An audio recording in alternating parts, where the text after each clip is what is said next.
Glen, tough game. I think the result didn't go your way, obviously. What's your first take of how the team performed today? Yeah, look, there's plenty of positives about how we played. I thought Mess led the team extremely well. He had an opportunity to start at hooker and be our captain, and I tipped my cap to him. I thought he was outstanding in the game. There was some good performance. I think Ilya was very good around the field. We just didn't start the game. We've talked about it all week, about starting well, and when you give a team as good as the Highlanders, or any team, doesn't matter if they're good or not, a 5-point head start after a minute 30, it makes it a little bit hard, and then to go score after half time. I thought it was good credit for the boys to fight back, and we fought back pretty well in that second half, but just unfortunately, the last pass from Ilya, where we would have scored in the corner, sort of was a 14-point try at the other end. So what were the messages in the second half after you started? Coming out of the sheds, the coaches and everyone was just like, give it a go, like give it a try. If we get this game or we don't get this game, it won't be from lack of trying. We'll keep on trying. If we get it or not, it depends on the field. But I told the boys, give it a go. We'll keep on trying. Come back next week, Monday. We'll give it a go again. Just told the boys after the game not to lose the joy of playing, even though the results are not going our way. Still have that joy, so you turn up on Monday. We'll give it another try, and we'll go again next week. Glen, when you see the sort of 15 minutes after half-time, when your guys played like they did, does it fill you with that kind of optimism and positivity that you're really capable of something special? Or does it leave you with a bit of frustration that they haven't been able to deliver it for longer periods of the game? Yeah, of course, it's a bit of both, isn't it, when you don't get the result? And I know they've been trying really hard. I know it's a young group of men that we're trying to gel together for in my first year here. It's disappointing our results aren't going the way that we wanted to after a reasonable start in the competition. This competition now, is a lot different to it was the last 3 years. And just taking those opportunities that were offered to us and not taking them means that you're not going to get the results against any team. So, it certainly, that's how we want to play. And I thought the first half we probably just didn't kick on our terms. The backfield covered it really well of the Highlanders. We didn't find grass, and then that's not the way we play. And like you said, for 15 minutes, the second half was exactly what we want to do. We just need to try and keep it up for longer. You're obviously focused on your own team, but what did you see in the Highlanders that you thought was impressive at any stage? Too many Fijians. The new one was quite handy.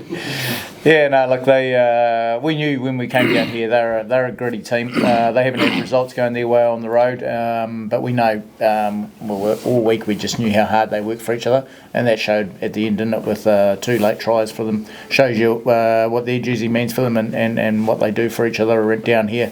But it hasn't changed in 100 years of Otago rugby, and they continue to do it.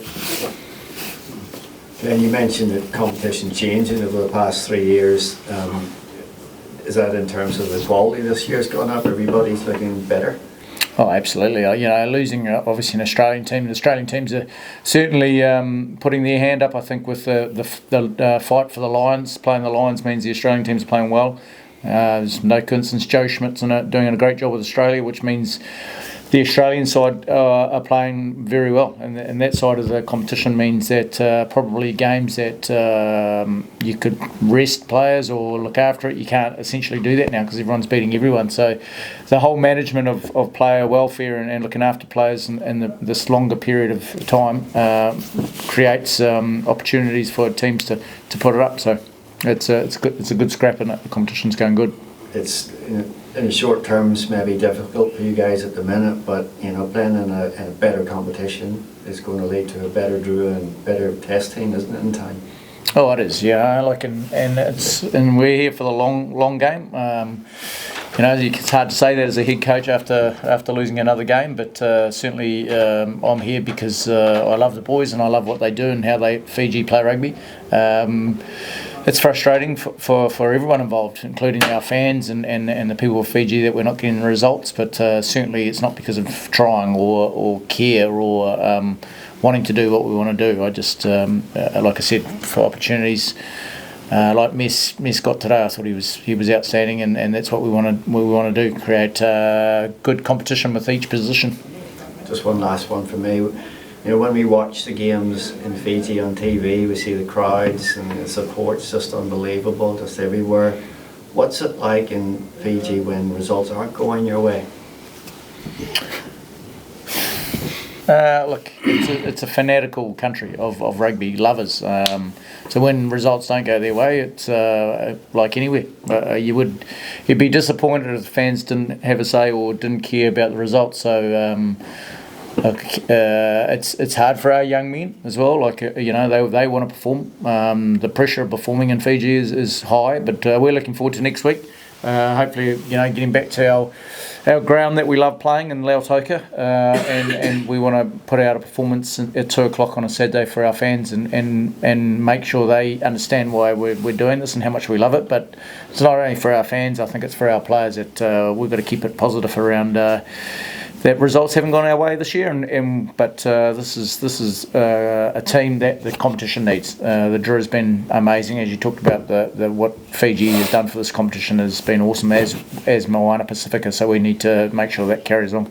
Thank you. Just the last one, probably Glen. Young Phil Mesulame came on in the second half, and I thought he fired up the game with how he read and ran. What's your observation of his performance? Yeah, look, Philip's a very young man. Like he's essentially still in our development block, even though he's been with us for a while. He's going to be a good young footballer. So it was good to see him get out there on the big stage. I know he would have got some learnings out of that game. Great. Thanks, boys. Thank you.